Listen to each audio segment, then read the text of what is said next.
অবশেষে কেকেআর বিদায় নিল। বাঙালি হিসেবে ভেবেছিলাম হয়তো কলকাতা হয়তো পয়েন্ট টেবিলে 4 নম্বর পজিশনটা হয়তো দখল করবে, হ্যাঁ এটা একটা আশা ছিল, কিন্তু সেই আশাটাও আর রইল না।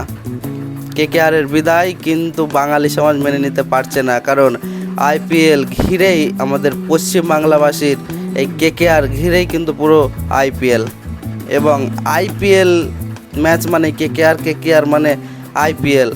বাঙালিরা আর কিচ্ছু বোঝে না কেকেআর ছাড়া। কে আরসিবি, কে চেন্নাই, কে মুম্বাই ওগুলো পরে, আগে কেকেআর, তারপর আরসিবি, মুম্বাই, দিল্লি এইসবগুলা।